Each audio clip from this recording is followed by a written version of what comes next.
Okay, der nächste Halt in LA ist bei Gentani. Ich kenne Gentani schon seit vielen Jahren oder vor vielen Jahren aus meiner M4-Zeit für deren BMW-Tuning. Ich zeige euch ganz kurz, was die als allererstes gemacht haben. Die sind nämlich als allererstes mit so einem Crank-Hub-Fix. This your actual crank-hub fix? Yeah. Okay, I just told the guys that I know you from making the first crank-hub fix in 2015? Something like that, yeah. Yeah, you were the first one. We were the first one, yeah. Okay, this is Alex. How you doing? How's everybody? The owner of the business. This one's not completely finished. Yeah, that's the new one. Or no, it's just a sample piece. The holes and stuff are not drilled. But our crank hub was the only one that was an actual one piece. Yes. Not like a puzzle like everybody else's. It's still keyed, or it's still keyed, yeah. It's keyed over here. But then also the differences with ours is the sprockets are actually forged in. They're not cut on the CNC machine. So we send it out to a gear sprocket company. So there's a full metal piece, and then it goes there, and then it gets all pressed in. So it's a lot stronger than you know, it's forged. And then we're the only ones who actually send them out, get them heat treated, and we have everything is the right, and then it gets coated, and the weight of it is exactly the same as a factory one. Now you have people trying to make lightweight ones, which they don't understand that's like the biggest mistake you can make, because you're throwing off the balance of the crank. Yes, exactly. But yeah, everybody's trying to do all these weird stuff. But yeah, it was one of the first ones. It was the first one actually. Because I was one of the first owners in Germany which had the same problem. With spinning it? Yes, it spun, and then we had to redo the engine. People were trying to pin them and do all that stuff. Yeah, we had one of those pin ones, the first one. We put it on one of our cars, and pretty gone. Pretty quick. It was gone. Yeah. I know you for some famous builds for BMW. You made many of the S65 engines. S65, S85. We used to do that a lot. So we had all the records for those cars. We did supercharger kits, also twin turbo kit. But and then we got away from it. I saw outside there is an M5 V10, and am I right that this is the DCT swap? Yeah, that because we raffled an M5 V10 to our customers on our YouTube channel. It's a long build, a long story. And there was a short time where I thought about to make the DCT swap, and I only found your car. And it's also supercharged, right? No, that one's naturally aspirated right now. We're supposed to be putting, I don't have time, man. I have a fully built 5.5 liter motor. And it's a stroker. Yeah, no, I have one ready, sitting on the shelf, and it's supposed to go in with twin turbo and all that stuff, but I don't have time. But does it work reliable, the DCT? The DCT, yeah. But you can only shift it by the pedals. It can't do the automatic mode, or we don't use the automatic mode. I just locked it in manual because I never use automatic anyway. So for my cars, even when I had E92 M3, I used to get rid of the manual, the automatic mode. I didn't want anybody driving my cars in automatic mode, so I would just lock it out because I don't like what it does to the clutches. So it slips them too much. And but it's a cool conversion. Sorry. It's all converted. Everything works, but too much money. Yes, it's expensive. Too much money, too much time, and you know, people want us to do it, but nobody's going to pay for it. So there's no point. I did it on my car, and it's just a headache. The cars are getting old, and nobody's gonna, you know. Everybody says, "Oh, we'll pay," and then the E92 cars, they become like more like a collector car, and will get tuned like more tasteful right now. Yeah, but the past years. Well, the E92 is a great car. I mean, so the S65 is a good motor, but the problem is that the casting on the block is total shit. Excuse my language, because it gets 3 different foundries that cast that block actually, and it's got a lot of impurities in the casting. So, and the walls between the water jackets are very thin in the valley. So when you start making a lot of power, if you try to use a head stud, you know, the head stud has no give. So when it tries to pull, it just pulls and it cracks the jackets. So you're limited on how much power you can make. And then if you just use a bolt, then you're gonna start lifting the heads nonstop. So it's a great motor. It's just a pain to make a lot of power. But that's only a problem if you do like supercharger conversion. Yeah, when you go, if you keep like low boost, you're fine. Even up to 700 horsepower, you're fine. If you keep it in A. If you keep it in A, you're fine. The only problem you have there is the bearings. Yes, exactly. And the oiling system. Yeah, you have to do them regularly. Yeah, like I mean, I tell people that, I mean, on my cars, if I track them hard, we would do them every like 5,000–6,000 miles. Yes, okay, I mean, it's just like a Band-Aid, you know? Yeah. Pull it down and clean them. They're great motors, they're great cars, but... Yeah, they sound great. Yeah, Okay, maybe we can take a look at your shop. Yeah. Do you have some builds there? We have some because stuff. right now you're doing different cars. Yeah, we do mostly all exotic. You switch to the exotic. Yeah, we do a lot of Ferrari, Lamborghini, Porsche, McLaren, a lot of McLaren stuff. There's a big turbo. On your Instagram, I saw that you must be known for the guy who does flames. Yeah. Like rolling flamethrowers. Yeah. That's thanks to Damon and Dave at Daily Driven Exotics. They've made me the flame god. But yeah, everybody wants flames these days, so you gotta make them, you know. But yeah, we have this getting ready. We're gonna put it on the trailer on Friday. This is our big turbo F8 full replacement turbos. When you look at it from up top, it looks completely stock. You can't really see it, but this car on pump gas makes about 900 wheel, and then on race gas should put down about 1050.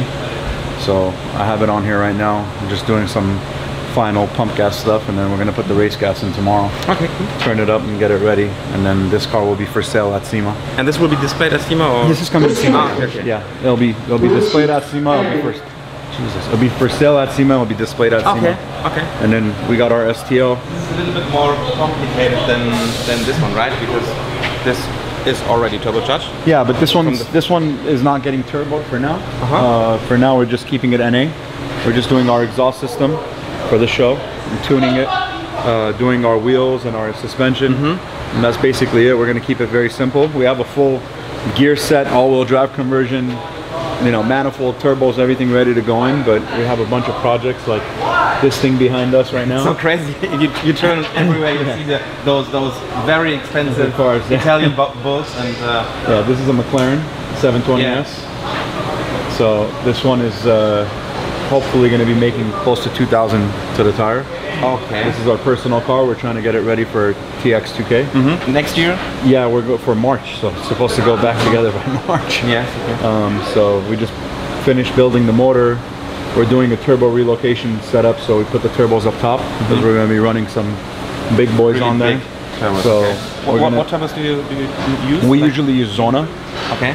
So tile Zona. That's what we use it. I love their product. You know, very high end. It works great for us. We use it all on our Huracan turbo kits, our SVJ twin turbo kits, SV twin turbo kits. All these use Zona product. We use all tile wastegates and tile blow-off valves. So yeah, this is another cool project. Okay. And then it looks it looks like a go-kart. Yeah, you have a lot of things to do. Yeah, well, when you work on this car, 90% of all the body panels come off. Yes. Or else it's a complete nightmare to work on it. Especially when you're trying to fit big turbos and big intercoolers and all kinds of stuff. You need it like a shell to be able to work on it.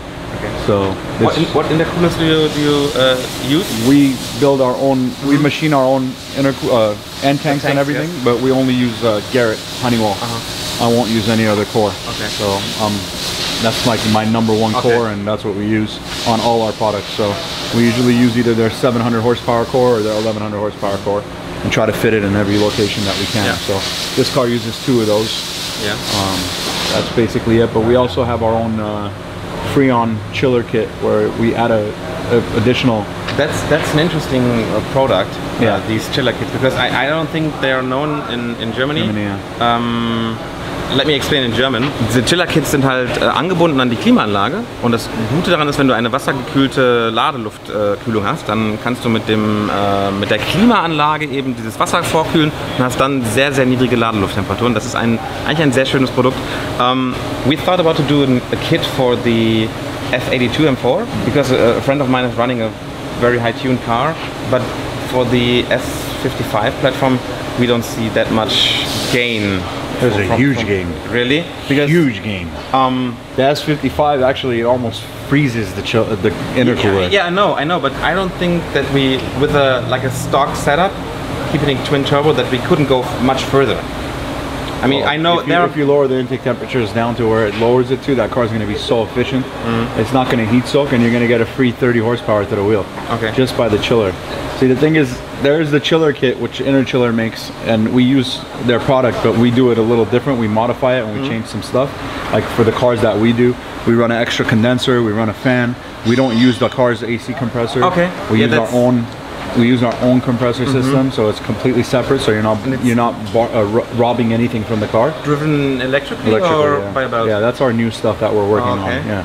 Okay. So we'll be releasing all that stuff for all our turbo kits. That one right now actually runs a chiller also. That one's using the factory compressor to run the Freon through it, but we're changing it. It's going to be on our new setup. Yeah. This will be on our new setup. All our Aventador twin turbo maybe kits. You can send me some information about this product. It's going to be pretty cool. Yeah. Okay. So this one's getting one too. All these cars are getting one. This is a car that we're going to start putting together. It's a top mount. Nothing's in there right now. It's completely empty, but we got rid of the turbos on the bottom. They sit up top. So two big top mount turbos, full standalone Cybex control unit, all the custom intakes, all 4-inch intakes. When you do it right. These are all the intercoolers that were all machined, all Honeywell Garrett cores. They all sit up top. The biggest problem with these cars is that the turbo sits on the bottom and the factory intercooler sits right on top of the turbo, and it heat soaks so bad that you get like 1 or 2 pulls out of this car and then it's dead. So we relocated everything, get all the heat away from the intercoolers, get all the heat away from the intake, and then we're still running a chiller on this car, so it'll be freezing cold. So you can do as many pulls as you want. I mean, we do pulls on like 100 degree. I'll give you an example. Our Evo, our Huracan Evo, holds the world record for stock motor twin turbo. It went 220.5 mile. So that car, when we were out in Texas and we ran that, the weather was 92 degrees outside when we ran it. From the beginning to the end of the half mile at 220, our intake temperatures were 56 degrees intake temps. Okay. Yeah. So that's 40 degrees, more than 40 degrees lower than ambient temperature, which is insane. Yes, it is. It's like that's the key to success, right? Yeah, I mean, without the temperature, and we went out with that car, and nobody's done what we did that day. And we went out and ran that car back to back 3 times. Not cooling it down, not stopping it, nothing. And everybody was like, what the hell, how is this possible? It's all about efficiency. So the more efficient the car stays, the cooler the car stays, the lower your exhaust temperature, intake temperature, the better the car is going to run. You're right. Okay. And then he's sitting around the next Ferrari, waiting for some treatment. Yeah, there's another Ferrari, there's a Spider. This is also getting our upgraded turbos. Similar kit to that car, but it'll be getting keeping the factory intercoolers. Do we have one of these turbos close that we can take a look? Maybe. Yeah, that's one. Yeah. I mean, the hot sides are not on there, but this is one. Yeah, that's a big one. Yeah. So this is one of them. But we also have to modify the hot sides. When do they start to spin? They make full boost at like 3600 RPM. Okay. Also vollen Ladedruck ab 3600 Umdrehungen. Das sind 2 ziemlich amtliche Geräte, oder Christopher? Und wenn du jetzt mal die Abgasseite anguckst. This is for the Ferrari. So this is the Ferrari's using internally gated setup. So we manufacture the flange and we make it so it goes and connects to the factory setup. So you take the factory turbos out of this thing and throw it in the trash can because they suck.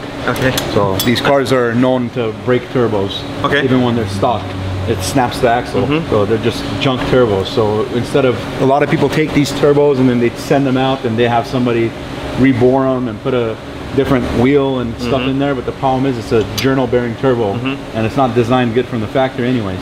Same thing's gonna happen. It was their first try. Yeah, so I mean it's just not a good turbo setup, so we just take it and we completely replace it and put a full ball bearing system in there. What's the average outcome in power for these cars when you don't do that much? I mean, just switch the turbos. Without the turbos or with the turbos? Yeah, I mean, what's the average? It ranges from 800 wheel, 900 wheel to 1,000 plus.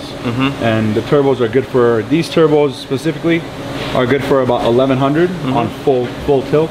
But in the same package, we do the same package. We could do a turbo that's good for about 1,600 to the tire. But obviously, 1,600 to the tire, we're not doing that on a stock rod and piston. So we stopped them. We stopped them at 1,000 wheel. The Ferrari motors are pretty strong. They use good rods, so they've been staying together for now. But we don't want to push it too far and see. Like my customer who owns that car, the F8, he's crazy. He wants to push it until it breaks. So really? Yeah. Okay. I was just on the phone with him when you guys came, and he's like, "Break the piece of shit. I don't give a fuck." I was like, "Okay, well, we're gonna push it." That's a good mentality. I mean, you need customers like that, Push the boundaries. That's how we do it with our cars. We own the STO, we own the 812, we own the 720. We have our own SVJ. So that's really impressive. And we have our 992 Turbo S, which we just did a built motor for. That's going in when we come back from SEMA. So the 992 Turbo S, the goal is 1500 wheel. But you know, we made 970 wheel on the stock motor on that car. These engines are pretty strong. It was pushing it, but it held it. And we pulled the motor apart. Everything looked clean. But you never know, that extra 30 horsepower, we could have had a rod out the side of the block. Yes. I mean, just suddenly, from out of nowhere. We try to buy all the cars that we built stuff for, so we could test it on our own cars and push it as much as we can, and then put the product out afterwards. Because you know, everybody says, oh, they blew up a car, or this guy blew up a car, that guy blew up a car. That's how you do it. That's how performance is. Get new records, right? Yeah. If you don't test it, nobody will ever know the limits. Yes, exactly. So you need somebody to test it. So we try to test it and see the limits on our own cars. Okay. Or we have cool customers that sometimes just want to blow up their cars for fun. So I mean, expensive cars, right? Yeah. That's the great thing about it. But yeah, he's a great guy. We're actually going to sell that thing because he just bought a SF90. We'll be doing a full upgraded turbo kit to the SF90, and that one's going to get rods and pistons. What's the average price for such a kit? I mean, the kit for do you sell them like online? We're getting it to a point where right now a lot of the kits, the cars need to come to us because we're not comfortable with letting everybody install it. Because when it runs like shit, then everyone will say it's your kit. But it's not exactly. But at the end of the day, it's an expensive car, and like our twin turbo kit for the SVJ, if somebody overseas or something wants it, they need to tell us the shop they're working with. We talk to the shop. They fly us out there, we train them, show them how to do it on the first one, and if we see they could do it, then we'll let them install them. But without us being out there, we will not send the kit out. There's no way. Or the car has to come to us. But some of the simpler stuff, like these cars, we're starting to get them to a point where we could just package them and ship them out. But the big products, we're scared, especially when it comes down to I understand cars that are at this level. So just got to be careful. Are you still doing like these lower cars like the BMWs anymore, or we do sell a lot of V92 M3 tunes. I try to stay away from like the F10 M5s and stuff like that because over here in the US, everybody is you know, it's all social media, what they see on social media, so they think they could take a stock F10 M5 and make 900 wheel horsepower and the car is going to stay together. And when you tell them that you can't do that and you would need to put rods and pistons in the car, they tell you, oh, it's because you don't know how to do it, so I'll go to this other tuner. So we tell them, go ahead, go to the other tuner, call us when your motor's blown, you know, and then that's it. So we're just trying to get away from all that stuff. We enjoy turning up, you know, high-end cars and pushing the limits. That's the thing with US, right? There must be a big market for exotic cars, and enough people spend the money and risk the car for such tunes. Because I said this today many times, in Germany, if you buy an STO, nobody touches it. Nobody. I mean, really, nobody. I know. And the same with the Ferraris and the McLarens, and they're so rarely tuned in Germany. I know, my partner lives in Denmark actually. He's from Denmark, and I know, like, he goes, it's crazy. And over there with all the regulations now, it's insane. You can't even do anything because they're checking every car. And they take your car away and crush it. So yeah, it's pretty crazy. We actually, we just got him a 5.0 Mustang that we built over there because he loves muscle cars. And he just made 1300 horsepower to the crank with 4 catalytic converters, full TUV. Oh, really? Yeah. Okay. 1300 horsepower. So he's actually going to some event up in Germany that they're going to test the car and give a certification.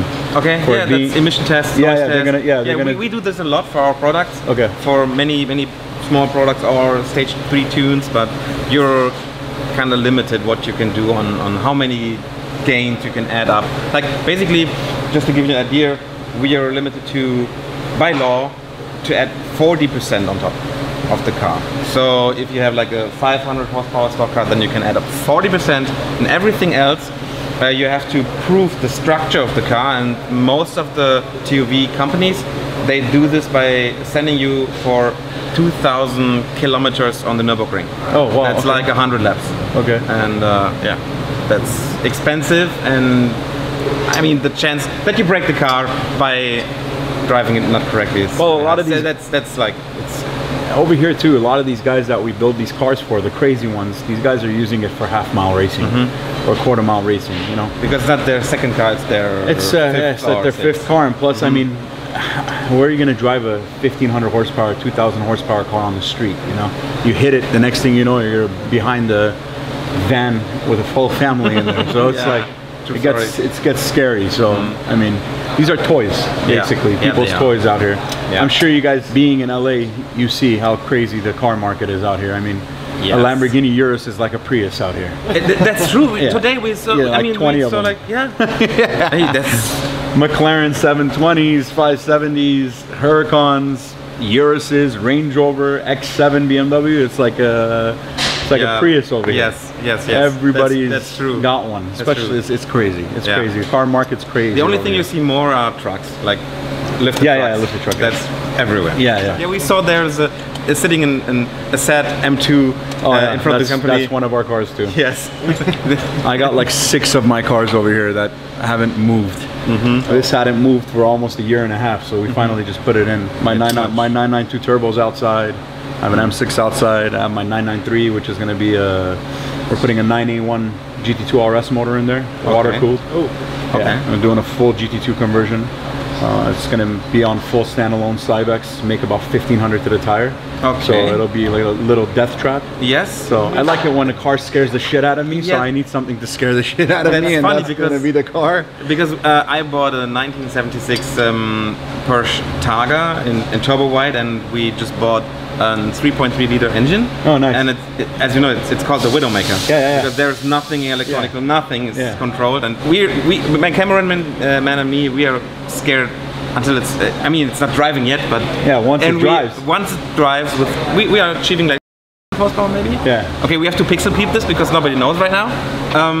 But if this car is running and has like this amount of power, then I had a 993, which was a full GT2 clone, and it had a 3.8 liter twin turbo motor in there, and it made about 600 horsepower. Yes. And then we had a drunk driver almost kill us in that car, so the car got totaled. So it's gone. So we took the motor out of that car and we're putting it into my RWB. I have a 993 RWB. So the motor's going in that one, and then we just bought this 993, and this one's just going to be absolutely insane. So hopefully 1500 wheel horsepower, and we can try to keep it on the road. Let's see what happens. That sounds crazy. Okay, Alex, thanks for taking the time and having us here. Appreciate it. It was a blast to see the company. Sorry, it's chaotic over here right now. Next time I will send you a message before we just come in. Okay. Thanks again, and maybe we'll see us on SEMA. Yeah, you guys gotta come see us. Come by our booth. Yeah, you have a booth. Yeah. Okay. Yeah, that's why we're getting ready. The guys are leaving on Friday. Start setting up the booth. I'll fly out Sunday night. Monday we have to get everything inside because Tuesday the show starts. But we're in the North Hall, the main hall. Yeah, for sure. The performance hall. Yeah. Come see us. We will. We'll have the twin turbo SVJ there, so you guys can come check that out. Cool. Yeah, we'll have some cool cars. Okay. Thank you. Great meeting you guys. Thank you so much. Thanks man. Thanks for coming by. Thank you guys. I appreciate it. Have a good night.